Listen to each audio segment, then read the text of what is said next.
그때 새벽 별들이 기뻐 노래하며 하나님의 아들들이 다 기뻐 소리를 질렀느니라.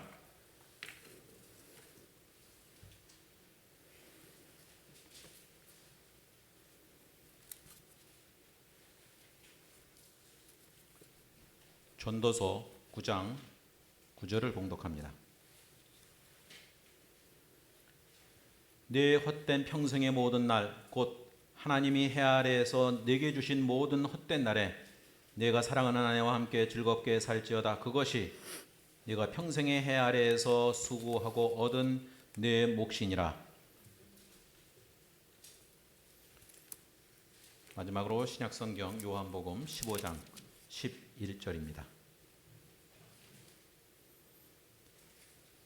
내가 이것을 너희에게 이름은 내 기쁨이 너희 안에 있어 너희 기쁨을 충만하게 하려 함이라. 아멘.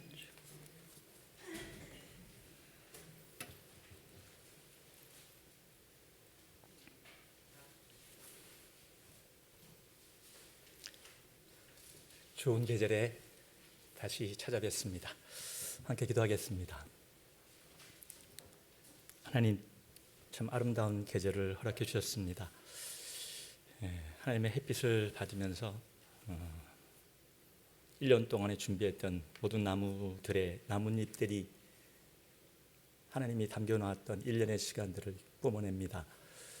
정말로 담겨있는 아름다운 자신만의 색깔들을 하나님의 빛을 받아 뿜어내는 그런 아름다운 것들을 우리에게 허락하시고 보시게 하시고 누리게 하셨습니다. 그런 시간 기쁨으로 즐거움으로 받게 하시고 또 돌아볼 시간이 있었을 때에는 나의 뒷모습을 돌아보며 하나님이 허락하신 이 때와 이 시간과 이 곳을 하나님의 뜻 안에서 발견하고 하나님이 우리에게 전달하시려고 하시는 예수 그리스도 안에서의 하나님의 사랑과 예수 그리스도의 은혜와 성령의 도우심을 바라며 누리는 거룩한 시간 될 수 있도록 이 시간을 인도해 주시옵소서. 감사드리고 예수 그리스도 이름으로 기도합니다. 아멘.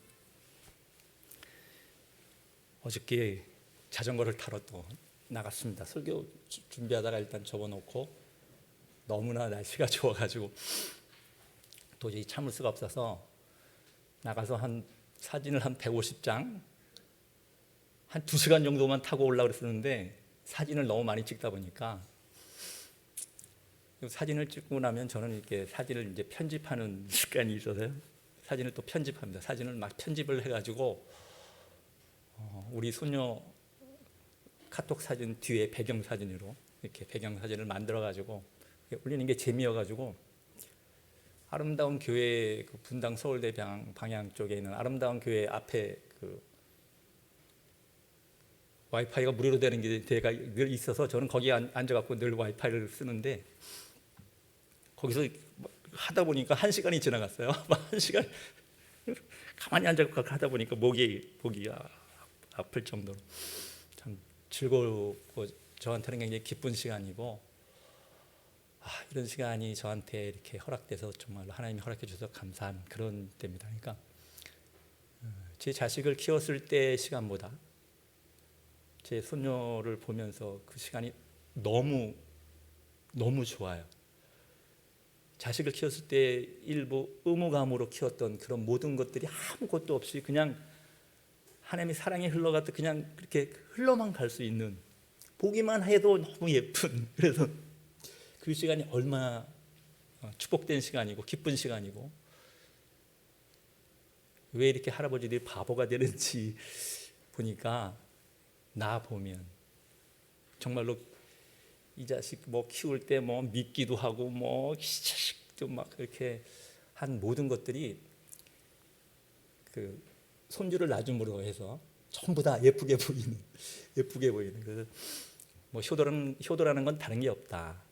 시집 장가 빨리 가서 부모님한테 이렇게 손주를 보여드리는 만큼 더 큰 기쁨은 부모에게 없을 것 같다. 하나님도 교회를 통해서 하나님의 자녀를 이렇게 선물해 드리는 모습을 보는 게 하나님이 정말 가장 기뻐하시는 일이 아니겠나 하는 생각이 듭니다. 5월 초에요. 제가 SBS 저녁 8시 뉴스 보는데 굉장히 마음이 왜 저런가 하는 사건이 하나 방송에 나왔어요. 브라질에 우리나라 한 1000여 명 정도가 이주를 해서 살고 있는 집단이 있는데 거기서 5명의 어린아이들 6살서부터 11살 정도 되는 아이 5명이 흙에 매몰돼서 사망을 했다 하는 뉴스가 나왔어요. 그때는 그냥 지나가면서 그냥 지나가듯이 봤는데 9월 초에 다시 그게 MBC PD수첩에서 다시 재방송이 되면서 그 기자가 거기까지 가서 그곳에 대한 것을 촬영했어요. 돌나라 오아시스라는 나라, 우리나라 박 무슨 교주가 우리나라 교인들 한 1000여 명을 데리고 가가지고 거기서 여의도에 한 30배 되는 땅을 개간해서 거기서 집단적으로 사는 정착촌이에요. 근데 그걸 보니까 너무 화가 나. 막 정말 어떻게 이렇게 가스라이팅을 당해도 어떻게 이렇게 가스라이팅을 당하면서 저 사람 밑에서 그렇게 믿음 생활을 한다고 모여 있을 수 있나. 자기의 인생 삶의 전체를 다 거기서 노동하는 데 다 바치고 자기 아이가 그 흙이 매몰돼서 죽었는데 그 엄마가 하는 이야기가 그날이 애가 죽었던 날이 4월 26일인가 그러는데요.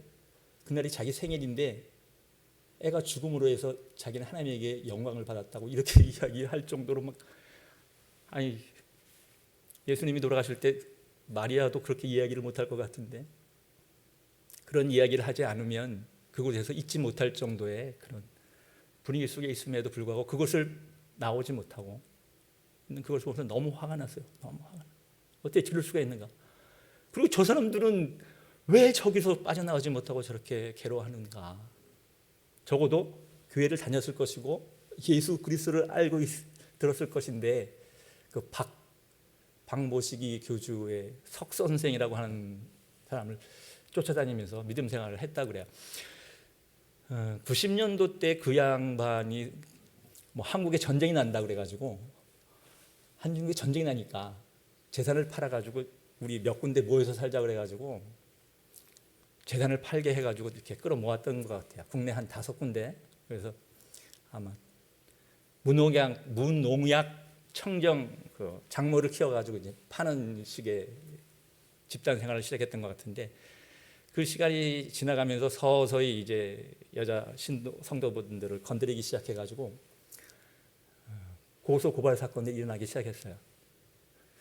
그러니까 여기서 이렇게 있을 바에야 이 사람들을 데리고 먼 곳에 떠나버려가지고 거기서 도망가지도 못하게 아마 작전을 세웠던 모양인데 그래서 택한 데가 브라질 지구의 진짜 우리나라의 반대편에 있는 브라질을 택해가지고 그곳에 들어간 것 같습니다. 그 사람 이야기의 주는 뭐 시간이 가면서 바뀌었겠지만 제가 잠깐 찾아보니까 그 사람 이야기가 창기 십자가가 자기의 주 제목이에요.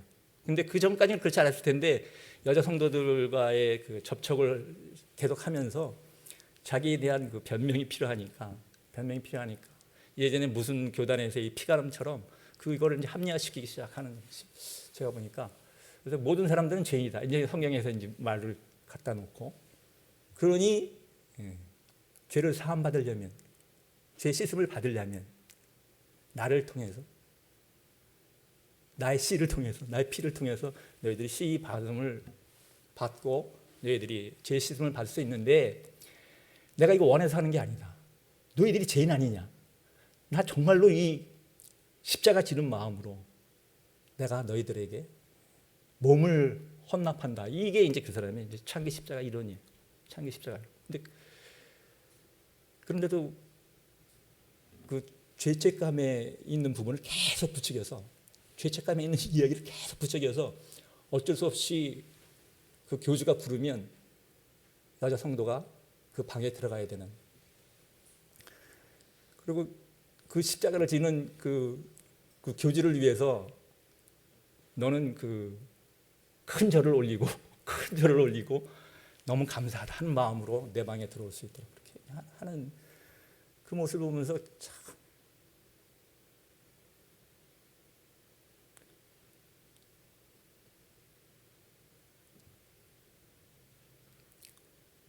막 입에서 막 욕이 나오려면 욕.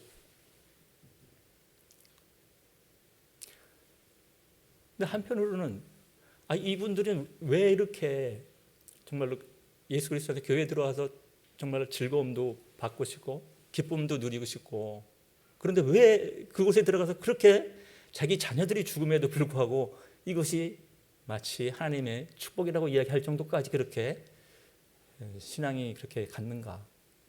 MBC 기자가 그 촬영하고 난 다음에 그 교주가 나와갖고 거룩한 이 지성전을 더럽혔다고 막 저주를 막 저주 기도를 하고 저주를 내리고 막 기도를 하고 막 거기에 전부 다 한복을 입고 찬송을 한다고 찬양을 한다고 그 사람이 만든 찬양가가 막 여러 개 있나 봐요. 막 나와서 찬양을 하고 춤을 추고 오늘은 이 한 노래로 끝나지 않습니다. 하나 더 합시다. 막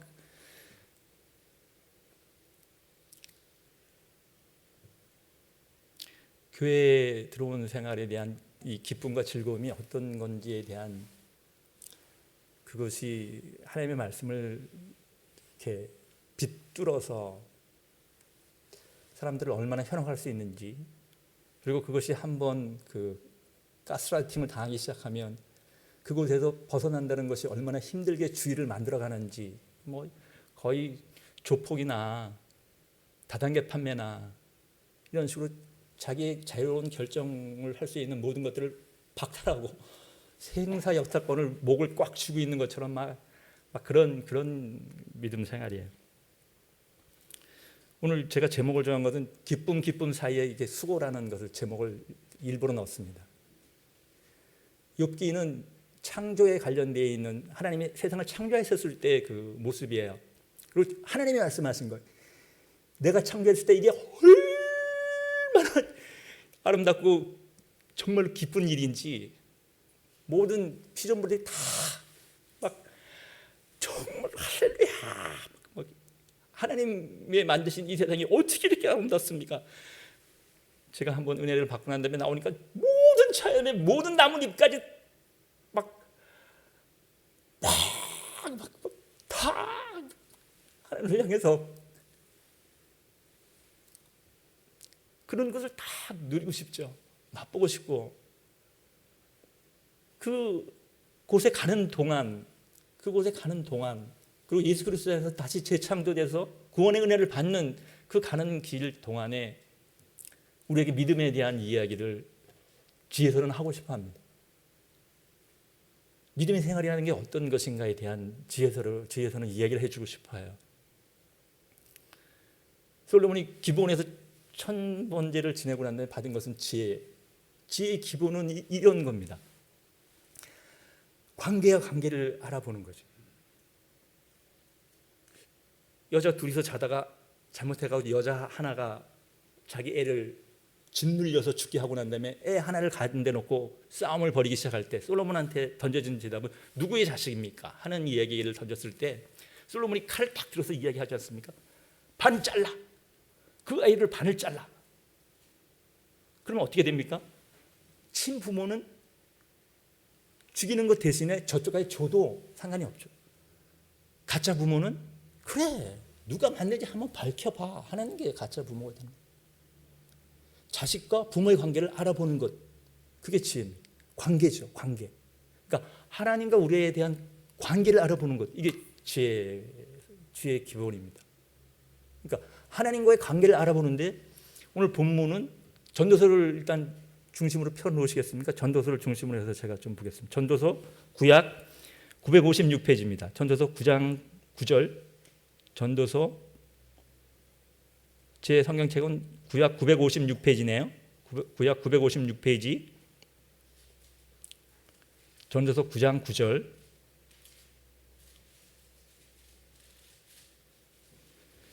함께 같이 한번 또 읽어보겠습니다. 자, 시작. 내 헛된 평생의 모든 날, 곧 하나님이 해 아래에서 내게 주신 모든 헛된 날에 내가 사랑하는 아내와 함께 즐겁게 살지어다. 그것이 내가 평생의 해 아래에서 수고하고 얻은 내 목이니라. 내 봉급입니다. 내 봉급. 하나님이 첫 번째 허락하신 가정 안에서 그것이 회복되어서 그 아내와 해 아래에서 즐겁게 사는 것. 수고하며 수고 없이 돈 버는 가장 큰 것이 무엇입니까? 수고와 근심과 걱정을 절제해버리고 빌딩을 사서 임대료를 받아서 편안하게 그러면 즐겁게 이 이야기가 세상에 같이 가려면 하나님의 이야기는 수고가 우리에게 이 땅 해 아래의 삶 속에서는 주어져 있다. 제가 들어오고 난 다음에 계속 이야기하시죠. 여자에게 너가 수고하고 애를 낳을 것이며 남자에게는 땅이 저주를 받아 가시와 엄과 키를 내었은즉 너가 수고하여야 땅의 곡식을 먹을 것이며 이렇게 이야기가 되고 있기 때문에 우리의 삶의 시작은 하나님께서는 수고라는 것들을 던져놓으셨습니다. 수고가 틀림없이 있는 것이죠. 전도서가 이것만 있는 게 아니고 구약 전체에서 수고라는 단어를 제일 많이 쓴 게 전도서입니다. 신약에도 봐서도 아마 제일 많이 썼을 거예요. 전도서가 수고. 몇 군데를 한번 찾아보겠습니다. 8장 15절 그 바로 앞에 8장 15절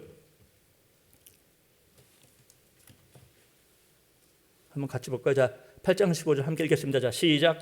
내가 마음을 다하여 지혜를 알고자 하며 세상에서 행한 일을 보아 아닙니다. 제가 잘 16절이냐 15절. 자, 다시 한번 읽겠습니다. 시작. 이에 내가 희락을 찬양하노니 이는 사람이 먹고 마시고 즐거워하는 것보다 더 나은 것이 해 아래는 없음이라. 하나님이 사람을 해 아래 살게 하시는 날 동안 수고하는 일 중에 그러한 일이 그와 함께 있을 것이니라. 수고하는 중에 즐거운 일이 있는데 먹고 마시고 아내와 함께 즐겁게 지내는 것. 수고하는 중에 있습니다. 수고하는 중에. 하나님이 이 땅에서 허락한 그 첫 번째 가정이라는 곳에 먹고 마시는 일상이죠. 일상. 매일매일의 그냥 평범한 일상입니다. 그리고 즐거움으로 밖에 나가서 수고롭게 일을 하면서 들어와서는 즐겁게 같이 식사를 하는 것. 5장 18절 또 한번 읽어보겠습니다. 5장 18절. 자, 함께 읽겠습니다. 자, 시작. 사람이 하나님께서 그에게 주신 바 그 일평생에 먹고 마시며 해 아래서 하는 모든 수고 중에서 낙을 보는 것이 선하고 아름다움을 내가 본다니 그것이 그의 목이니라. 아름다운 것은 먹고 마시고 아내와 함께 남편과 함께 즐겁게 지내는 것. 수고 중에 해 아래서 이야기를 하고 있죠. 자, 3장 11절 한번 또 한번.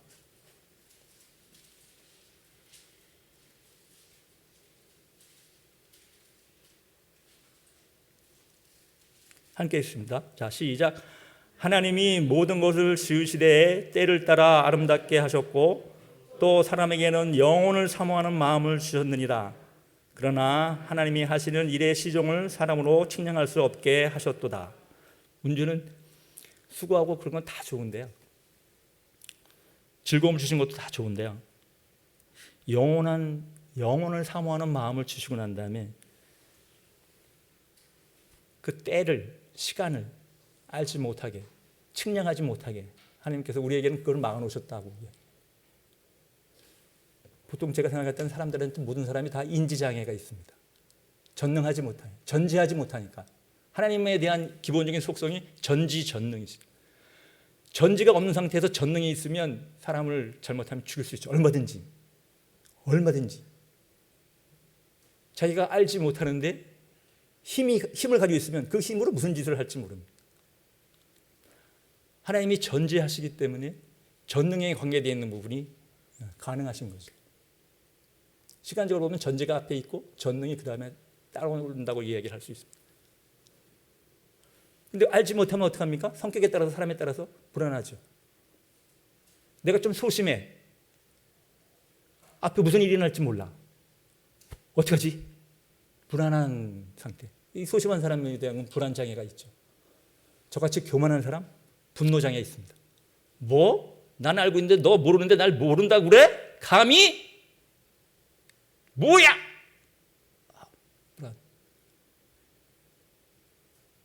분노장애. 분노장애. 제가 종종 집사람이랑 싸우는데요. 싸우는 종종의 이유는 분노 때문에 그렇습니다. 분노. 제가 신학교 다닐 때 히브리어를 가르치시는 교수분께서 남자랑 여자랑은 싸우게 돼 있다고, 싸우게 돼 있는 거라고, 히브리 글자에서만 가르쳐 줄 수 있는 거라고, 히브리 글자에서만 가르쳐 주다 이야기를 하시면서 남자라는 단어가 이쉬라는 단어를 씁니다. 이쉬. 이는 히브리 철자는 22개로 되어 있는데요. 알레프라는 첫 번째, 영어로 이야기하면 A점, 알레프라는 단어, 그 다음에 10번째 요드라는 단어, 그 다음에 21번째 쉰 단어, 그래가지고 남자를 이쉬 이렇게 읽습니다. 이쉬. 우리나라로 이야기하면 이응 시온만 있는 거죠. 이응 시온만 있는 거예요. 근데 여자는 이샤, 이샤, 뒤에 발음 좀 세게 샤, 이샤, 이쉬, 이샤 이렇게 좀 세게 얘기합니다. 알레프가 있고요. 21번째 단어 쉰이 있고요. 그 다음에 5번째 철자 헤이라는 단어가 있습니다. 이 뒤에 헤이가 붙으면 좀 뒤에 억양을 좀 세게 샤, 샤 이렇게 이샤. 근데 이 10번째 요두라는 철자랑 5번째 헤이라는 철자를 빼면 남자 여자의 이슈랑 이샤에서 이 단어를 중간에서 빼면 두 개를 합쳤을 때 야라는 단어가 됩니다. 야. 야외 하나님 할 때 야자입니다. 하나님. 여기서 요두 빼고 여기서 헤이 빼면 두 개를 겹치면 야, 하나님, 야외 하나님을 이야기하는 야자가 됩니다. 야자 발음은. 또 그렇지 않으면 히브리어는 자음으로만 돼 있어서 자음으로 단어를 해석하는 능력이 있는데 이응과 시옷 이 두 단어를 가지고 애쉬라는 애쉬라는 불이라는 단어를 쓰는데 불태우다. 하나님은 소멸하는 하나님이시니 소멸하는 하나님이 이때 애쉬라는 단어를 씁니다. 이것이 빠져 있으면 남자 여자가 딱 붙는 순간에 불이 튀는 거죠. 불이 튀어. 그래서 남자는 여자를 짓밟으려고 할 것이고 여자는 남자 머리 위에 쓰려고 할 것이고 제가 들고 난다면 남자 여자의 관계가 하나님이 빠져 있으면 그거예요. 저희 집사람은 싸운다고 이야기를 종종 싸운다고 했을 때 둘이 싸울 때를 보면 하나님이 저한테 빠져 있고 내 안에 하나님이 없다. 저희 집사람 보면 저 사람 안에 하나님이 없구나 할 때 부딪힙니다. 팍팍팍팍팍. 그러면 저희 집사람은 새벽 기도로 저는 밤에 성경책 보는 걸로 돌아가요. 그래서 어느 정도 다시 좀 채워지면 그다음에 다시 이야기. 사람이라는 문제가 나나 너 스스로가 하나님 앞에서 봤을 때는 다 부족해서 그 존재가 붙으면 사실은 힘든 겁니다. 힘들어. 아까 이야기했던 돌라라 오아시스 같은 그 사람들도 왜 즐겁지 않겠습니까? 왜 즐거워하지 않고 싶겠습니까? 왜 가정에서 행복하지 않겠습니까? 왜 그 모습으로 평생을 살고 싶지 않겠습니까? 그 모습을 왜 자녀들한테 넘겨주지 않겠습니까? 그 마음을 왜 얻겠습니까? 그런데 그렇게 살 실력이 사실은 하나님을 뽑아버리면 하나님의 영이 내 안에 없으면 그거는 그 결과는 그냥 부딪힘입니다. 평생. 제가 아시는 분 중에 얼마 전에 자녀가 헤어진 가정이 있는데요.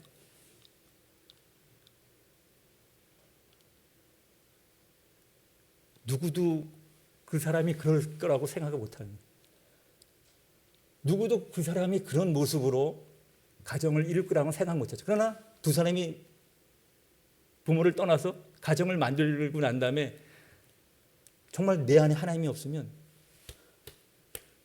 같이 있는 시간이 너무 힘든 거죠. 너무 좋아서 같이 있고 싶어서 식을 거행하고 부모를 떠났는데 같이 있는 게 한순간도 너무나 힘들어서 가정을 뛰어나올 수밖에 없는.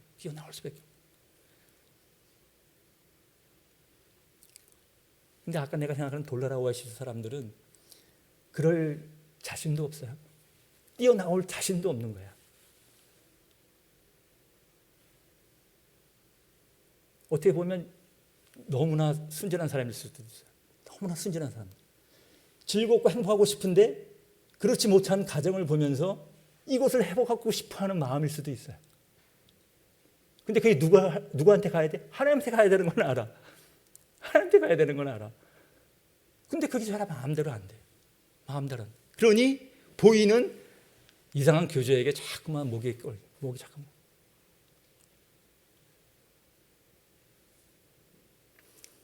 오늘 욥을 이야기한 이유는 이런 겁니다. 우리가 살아가는 동안에 정말로 능력 있고 힘 있고 하나님 능력에 늘 나와 함께 하시면서 그걸로 삶을 살아갈 수 있으면 얼마나 좋겠습니까? 그러나 그런 삶을 살아가지 못하는 것, 세상과 벗된 것이 하나님과 원수되는 것을 알지 못하는, 세상과 벗겨서 이미 오랫동안 살아왔기 때문에 내 속에 되는 오만 잡동사리가 다 들어와 있는 가치관이 있기 때문에 이 가치관 속에서 남을 판단하게 되고 정죄하게 되고, 그것도 내 아내와 내 자식들을 얼마든지 할 수 있습니다. 다만 살아가니까 덮고 지나가죠. 덮고. 그러나 내 습관은 종종 불쑥불쑥 막 튀어요. 불쑥불쑥.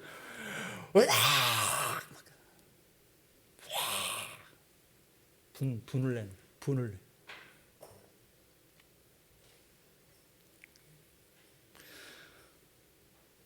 오늘 욥기를 이야기한 거는 하나님이 욥한테 이야기했을 적까지 하나님이 이야기하지 않고 이 친구들의 이야기를 쭉 듣잖아요. 욥과 세 친구 이야기를. 이야기를 다 듣고 난 다음에 엘리오라는 친구가 나타나가지고 모든 걸 좀 정리하고 난 다음에 이제 오늘 40장이 하나님이 이제 나타나셔갖고 이야기를 하지. 나타나서 이야기하는 게 다른 이야기가 아니라 창조의 세상을 이야기해요. 창조의 세상을. 근데 창조의 세상을 이야기할 때가 됐다는 거예요. 하나님께서는 오늘 저는 3장 11절에 읽으면서 3장 1절에 범사에는 하나님이 때를 정해줬어요. 때를. 상에 맞는 때를 정해놓으셨다. 근데 전제하지 못할 때는 어떤 형태가 나타나냐면 욥의 친구들이 그렇습니다. 야, 너 이렇게 망한 거 보니까 너무 마음이 아프네. 욥 세 친구 너무 마음이 아파서 일주일 동안 옆에서 같이 정말로 침울하고 침통하게 정말 잘 참으면서 야, 욥 너무 안 됐다는 그 끝에 일주일 만에 드디어 참지 못하고 이야기를 하죠. 제일 연장자 엘리바스가 이런 이야기를 합니다. 죄 없이 망한 자가 누구인가? 정직한 자가 끊어짐이 멸망하는 게 어디 있느냐? 이 이야기를 재물을 다 날라가 자식 다 죽어 마누라 자기 욕하면서 난리쳐 이 아픔에 있는 이 욥에게 소금을 탁 던지는데 그걸 뭘로 던지냐? 하나님의 말씀으로 던지고.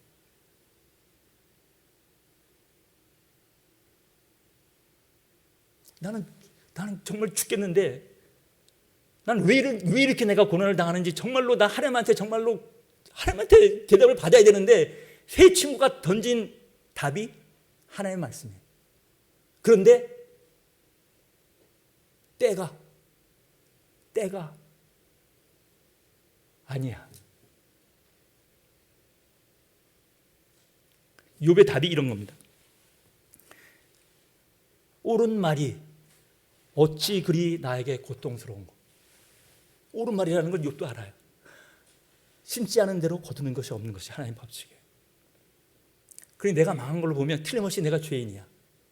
근데 지금 나는 죄인이라는 걸 내 스스로는 느낄지 모르겠지만 나는 너무 힘들어. 감당하기가 안 돼. 그 안 된 상태에서 하나님의 말을, 옳은 말을 던지면 그 사람에게는 그 옳은 말이 나쁜 말이 되는 거예요. 바른 말이 틀린 말로 바뀌어버려요. 그 이야기를 내가 가정 속에서 계속 던지면서 살아요. 합당하지 못한 때에 그 시간을 피하면 되는데, 그 시간을 넘어가면 되는데, 그게 사람입니다. 그게 사람.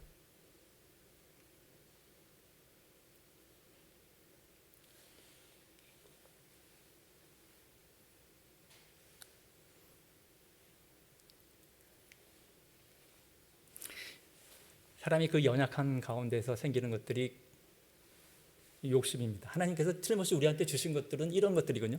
너 생육하고 번성하고 땅에 충만하고 모든 것을 다스리고 모든 것을 정복해. 하나님이 우리한테 주셨던 것이기 때문에 우리에게는 성욕이 당연히 있습니다. 성욕. 번성해야 되니까. 그리고 그것을 가정을 이루게 되니까. 그런데 있어서 안 될 게 있습니다. 욕심이 들어가면 그것이 생욕이 됩니다. 성욕이 색욕으로 바뀌면서도 그것에 대한 가책감이 없는 것. 있어서 되지 않으려 해야 돼. 없어야 되는 거예요. 없어야 돼. 그거는 아예 있어서는 안 될 내용인 것으로 우리를 끌고 가는 것. 그것이 내 안에 나랑 같이 움직이고 있는 거예요. 욕심이 잉태하여 죄를 낳고 죄가 장성하여 사망을 낳는 이 모습 속에서 정말로 괴로워요. 영혼적으로는. 이것도 나오고 싶어. 나오고 싶어. 그리고 이런 잘못도 안 하고 싶어. 그러면서 믿음 생활을 하면 너무 좋겠어. 이게 죄이고 사망을 가는 걸 알겠어.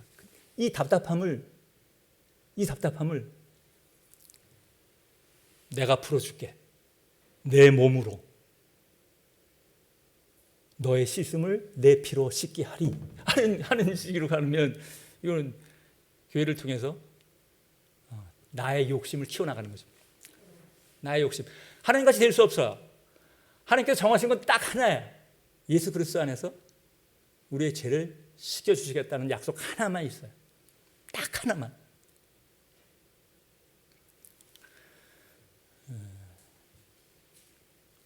제가 화를 잘 낸다. 화를 내면 말이 튀어나갑니다. 내 속에 있지 않은 말이 막 튀어나.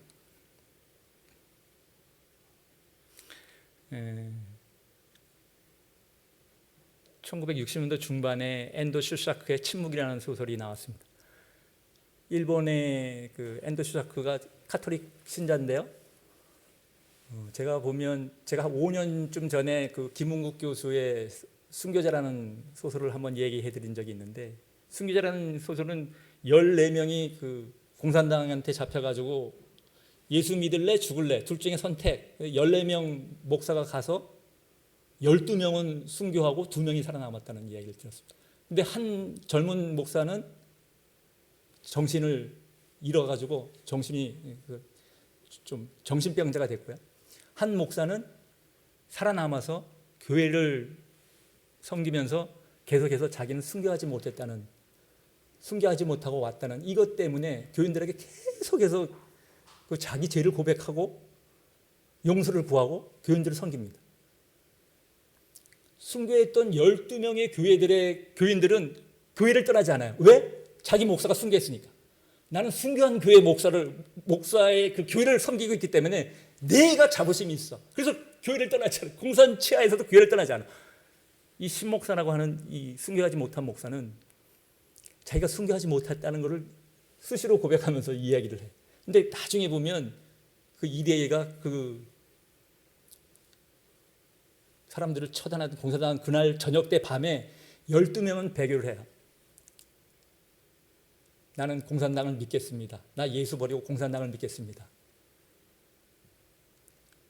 그 중에 대표적인 박 무슨 목사가 대표적으로 그거를 우리 12명을 대표해서 내가 이야기하는데 예수 안 믿고 나 공산당 따라가겠다고 이야기했던 그 목사님이 제자로 키웠던 게 미친 목사가 한 목사라는 분이에요.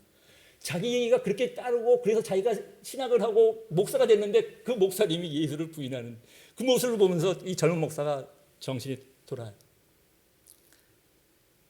그리고 자기가 배교했다고 하는 그 신목사만이 나는 예수를 버릴 수 없습니다. 거꾸로지. 그래서 그거를 보고 있던 공산당 그 정소자라고 하는 그 양반이 12명은 죽여, 2명은 살려 이렇게 된 거예요. 그게 순교자 기독교적인 이야기거든요.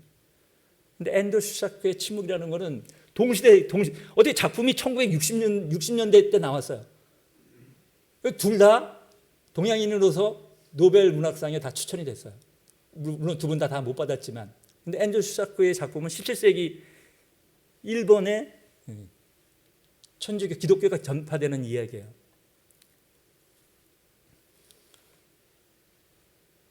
세 신부가 포르투갈에서부터 일본을 향해서 오는데 온 이유는 자기를 가르쳤던 스승 신부가 일본에 가가지고 선교를 갔다가 배교를 했다는 거예요. 배교를 했다. 이게 포르투갈한테 포르투갈 본교에 전파가 전달이 됐어요. 그래서 이 제자 세 명이 도저히 믿을 수가 없는 거예요. 자기 스승이 그럴 사람이 아니라는 걸 때문에 포르투갈에서 배를 타고 마카오를 거쳤다가 세 명 중에 한 명이 열병에 걸려갖고 다운되고 두 명이 이제 일본에 도착을 해요. 근데 그 주인공이라는 로드리고 신부가 이 상황을 보니까 어떤 상황이냐? 믿을래 안 믿을래 하는 걸 누구한테 다고치냐? 전파를 하고 있는 신부한테 묻는 거야. 일본의 국민성이 우두머리를 딱 돌려놓으면 그 쫓아가는 사람들은 그냥 쫓아가게 돼 있는 거예요. 그래서 일본의 국민성을 레밍이라고 그래요. 들쥐. 앞에 나가는 애가 절벽인데도 뛰어내리면 뒤에 있는 애들이 그냥 뛰어내리는 가미까지가 그래서 만들어지는 거예요. 가미까지가 되는 일본 국민성 자체가 그러기 때문에 일본 사람들은 치료를 할 때 밑에 있는 애들에 대해서 제일 간두리지 않고 한꺼번에 바꾸려고 그러면 제일 우두머리한테 배교를 시키면 밑에 있는 애들이 다 떨어져 나가는 걸 알기 때문에 로드리고 신부를 계속해서 공격하는 거죠. 갔더니만 자기 스승 신부가 정말로 배교를 해갖고 일본을 이렇게 봉사를 하고 있는 거야. 봉사를 하고 있어. 그거 진짜 놀라죠. 자기 친구 같이 갔던 신부는 그 일본 여자 성도분이 믿는다고 해갖고 자기는 버릴 수 없다고 절벽에서 뛰어내리거든요. 그걸 보면서 그 묶여있던 그 친구 목사가 같이 뛰어내려요. 그거 구하겠다고. 그걸 보고 난 다음에 막 이 사람이 막 절규를 해. 하나님 살아계시다면 여기에서 어떻게 침묵할 수 있습니까? 하나님 살아계시다면 침묵하시면 안 되죠.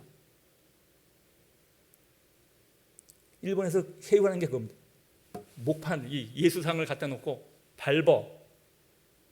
이 사람들은 배교의 표시거든요. 예수 믿지 않는다고 밟어. 밟는 순간에 너 살려주고 교인들은 가만 놔둬도 너 쫓아서 그냥 다 배교하게 될 테니까. 막 방황하는 거예요. 막. 왜 그러냐면 십자가를 해변에 쫙 세워놓고 거기에 일본 교인들을 다 묶어가지고 민원이 되면 다 물에 잠겨서 다 죽게 딱 시간을 만들어 놓고 난 다음에 밟어! 시간은 물이 들어오기 전까지 저 교인들을 살려내기 전까지 너가 밟으면 교인들을 살려주겠다. 그걸로 밀고 당기기를 하는 거죠. 근데도 하나님이 침묵하는 거에 대해서 막 절규 로드 신부한테 마음에 드리는 게 이거야. 밟아라, 밟어. 나는 이 땅에 너희들에게 밟히기 위해서 이 땅에 왔느니라. 너도 밟아라. 예수님의 음성이 자기한테 들리면서 밟죠. 밟어. 그러면서 침묵하시는 하나님에 대해서 퀘스천 마크 제목이 침묵이에요. 왜 침묵하십니까? 어떻게 이렇게 동행하실 수 있습니까? 사실 그 질문을 동시에 던집니다. 어려움과 믿음 생활에서 계속 우리에게 던져지는 질문은 하나님, 제가 이렇게 힘든데 제가 믿음 생활하면서 이렇게 힘든데 하나님은 어떻게 침묵하실 수 있습니까? 이런 일이 어떻게 나한테 생길 수 있습니까? 이 질문을 계속 던지면서 하나님이 동행하시는지 하나님이 없어서 침묵하시는지 양쪽 걸 우리에게 믿음 생활에서 던져놓습니다.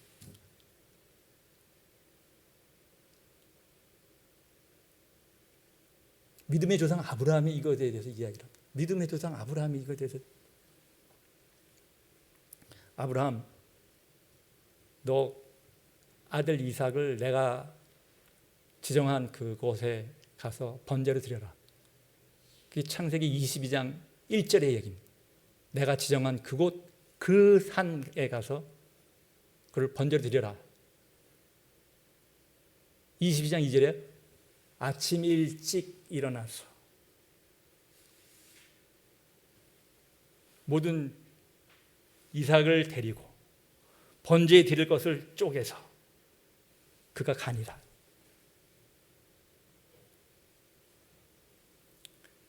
그곳에 가라 했더니 가는 거죠. 하나님께서 가야 할 길을 지정하고 그 가야 할 길이 가고픈 길은 아닌데 해야 할 길이기에 해야 할 일을 하는 겁니다. 그것이 이해가 되지 않아요. 그것이 하나님의 침묵인지 하나님의 동행인지는 그 시간이 끝나야 합니다. 그 시간이 끝나야만, 그 시간이 지나가야지만, 그 수고의 시간이 지나가야지만 우리에게 확인이 됩니다. 하나님께서 이렇게 얘기해요. 21장 33절에 너가 에셀나무를 심고 영원하신 하나님을 불렀다. 그러니 너가 불렀던 그 하나님에 대한 너의 믿음을 내가 테스트해야 되겠다게 시작해요. 너가 만약 영원하신 하나님을 너 속으로 불렀고 그거에 대한 것을 에셀나무로 심었다면 너 삶으로 너의 마음을 다하여 뜻을 다하고 너 힘을 다하여 나 하나님을 사랑하는지 너가 한번 삶에서 나에게 보여주면 되지 않겠니? 그러나 물론 내가 다 앞뒤를 책임지고 있지. 시작이 기쁨이요 마침이 기쁨인 것을 내가 책임을 지고 있어. 너가 제가 들어오자마자 내가 가죽 옷을 준비해 놓은 것과 마찬가지로 모든 것은 내 안에 준비되어 있어. 다만 이 과정이 너에게는 쉽지 않은 거지. 그러나 그 끝을 보면 지나오면 하나님이 맞으셨어요. 하나님의 방법이 정말 놀랍네요. 너 스스로가 자원하는 마음으로 하나님에게 드린 것을 너 스스로가 알게 될 것이고 깨닫게 될 것이고 그 은혜가 너에게 넘치게 됐다는 것을 내가 예수 그리스도 안에서 확신하지, 약속을 하지. 이게 하나님의 뜻이에요. 교회에 들어왔을 때 하고 싶으면 내가 가고 싶고 내가 이루고 싶고 내가 하고 싶은 것을 하나님의 이름을 빌려서 땡겨 잡으려고 하는 것이 교회 생활의 시작이라고 저는 생각합니다. 교회 생활 시작. 다만 하나님을 부른다는 것은 변함이 없어요. 하나님을 부른다는 것만큼은. 그러나 교회 생활 동안에 계속 교회 생활을 지속하면서 계속 하나님의 이름으로 내가 이루고 싶은 것, 내가 하고 싶은 것, 내가 이 땅에서 즐거움을 누리고 싶은 것을 예수 그리스도 이름으로 하나님을 잡아 당기면 그 시간 동안에는 온갖 욕심과 유혹들이 내 속에서 들끓게 될 거예요. 들끓게.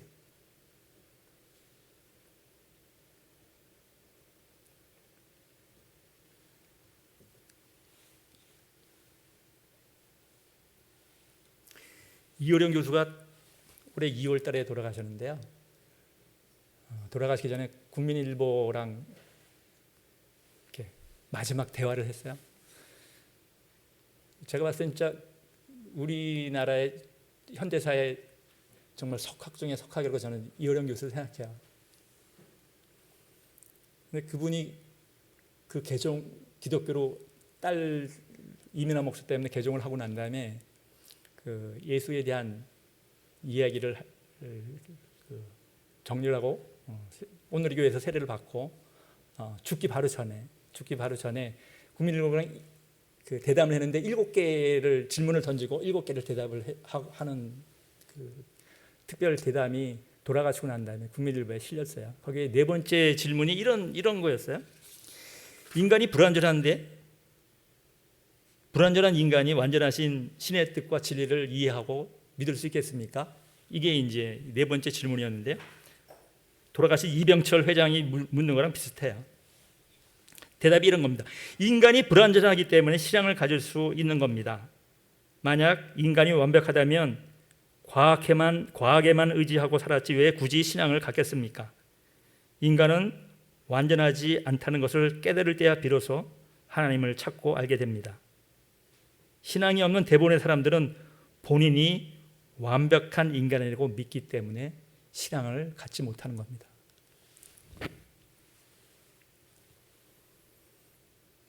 신앙에 대한 것이 제가 생각했을 때는 예수의 십자가가 디딤돌이 되지 않으면, 기쁨, 즐거움의 디딤돌이 되지 않으면 다른 것들에 대한 것을 다 유혹으로 우리한테 더덕더덕 붙습니다. 왜냐하면 제가 느끼는 것은 제 안에 제가 원하고 있는 것들이 굉장히 많거든요. 사실 교회에 대한 원하는 것도 교회가 컸으면 좋죠. 교인들이 많아서 정말로 많은 복음을 전해서 구원을 이루면 참 좋죠. 그리고 그런 목사라고 평가받기를 원하죠. 그게 있습니다. 어떻게 보면 선한 욕구죠. 선한 욕구. 그런 하나님 앞에 쓰면 너가 욕심이었는지 선한 욕구였는지에 대한 것은 하나님만 아십니다. 그러나 내 속에 욕심이 있다는 것도 알고 있습니다. 욕심이 있는 동안에 그것이 이루어지면 그렇게 되지 않으면 못하는 거죠. 제가 목사가 된 이유는 결국은 하나님 앞에 쓰고 싶은 하는 마음 그거 하나인데, 그래서 다 버리는 거 아니겠습니까? 이것도 버리고 저것도 버리고 저 길로도 안 가고,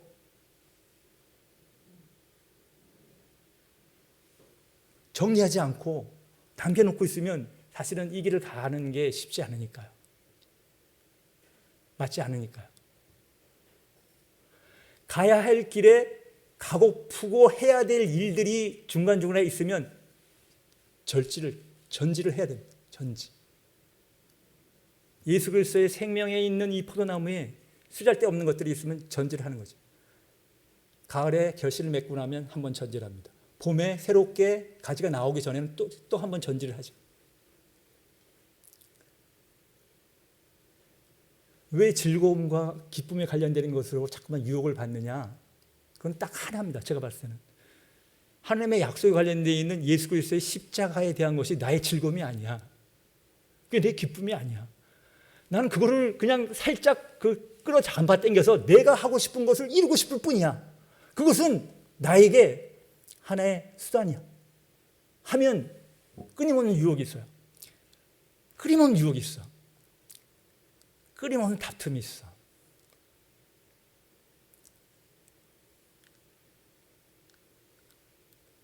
때로는 실수할 수 있습니다. 믿음에서 실수할 수 있어요. 저는 집사람이랑 싸우는 거 여러 번 이야기를 하는데, 저희 집사람은 많은 아픔을 줬을 거예요. 물론 저도 받아요. 아픔을. 왜 안 받겠습니까? 같이 사는데 왜 안 받겠습니까? 믿음 생활을 하는데 왜 매달 즐겁게 살겠습니까? 그렇지 않습니다. 그래서 즐겁게 될 수 있는 대로 즐겁게 살려고 그래요. 하나님이 주어진 시간에, 하나님이 주어진 가정에서 어떻게든지 간에 하루에 일용할 양식을 먹으면서 즐겁게 살려고 그래요. 즐겁게. 같이 다니고 같이 먹고 같이 나누고 그 시간을 최대한 많이 하려고 해요. 최대한 많이. 그게 하나님이 이 땅에서 준 나의 복이니까. 이것보다 더한 것이 없다고 하나님께서 일단 말씀하셨으니까 그 말씀대로 살려고 해요. 연약해요. 죄도 지어요. 안 좋은 생각도 너무 많이 들어와. 이거 저럴 수 없어.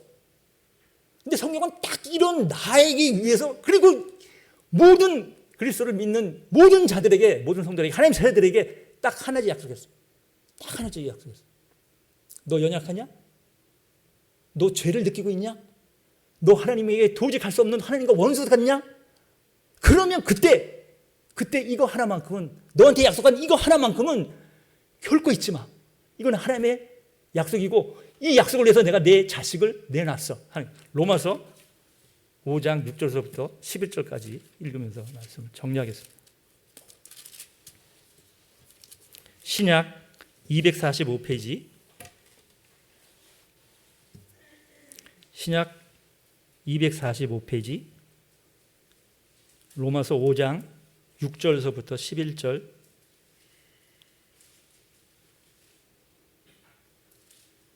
자, 제가 한번 5장 6절 제가 한번 앞부분만 읽겠습니다. 우리가 아직 연약할 때, 5장 8절, 우리가 아직 죄인 되었을 때, 10절, 곧 그래서 우리가 하나님과 원수 되었을 때, 연약하고 죄에 가져 있고, 그래서 하나님과 원수 되었을 때 하나님께서 5장 6절 기약대로 그리스도께서 경건하지 않은 자를 위하여 죽으셨도다. 5장 8절 그리스도께서 우리를 위하여 죽으심으로 5장 10절 그의 아들의 죽으심으로 말미암아. 그래서 어떻게 됩니까? 11절 5장 11절 함께 읽겠습니다. 자, 시작. 그뿐 아니라 이제 우리로 화목하게 하신 우리 주 예수 그리스도로 말미암아 하나님 안에서 또한 즐거워하느니라. 하나님 안에 즐거워하는 것은 내가 믿음 생활해갖고 세상 사람한테 명예와 칭송을 받고 이런 것 속에서도 내 안에 얼마나 더러운 것들, 욕심적인 것들, 내 스스로가 나를 겉과 속이 다르게 하면서 살아왔던 것들, 알고 지은 죄 모르고 지은 죄, 그것도 하나님의 말씀을 가지고 남을 정죄하는 것, 당연히 장수가 복이죠. 장수가 복입니다. 그러나 젊은 자녀를 먼저 자기보다 앞세워야 되는 그런 상황에서 장수가 복입니다 하고 이야기하면 그건 복음이 아니죠. 하나님 말씀이 아닙니다. 그러나 그 실수를 나는 하나님의 말씀으로 많이 하는 경우가 있어요. 여기서 누구도 목사라고 제 얘기가 안 돼. 너희들 중에 많이 선생이 되지 말라고 이야기한 것처럼 너무나 죄악스러워. 그러나 하나, 아무리 부족해도, 아무리 연약해도, 아무리 죄악 때문에 괴로워도 딱 하나, 예수 그리스도의 죽으심으로 모든 것을 하나님께서 넘어가시겠다.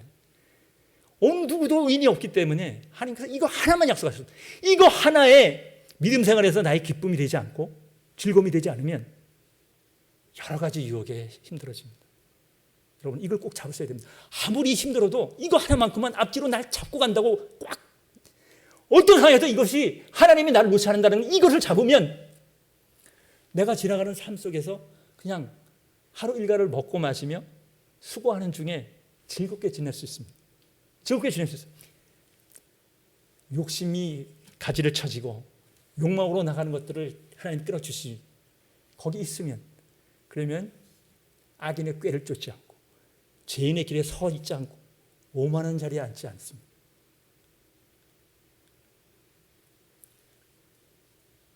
나는 여러분이 늘 이 모퉁이돌 교회를 통해서 단순하게 교회를 채우는 성도의 모습에서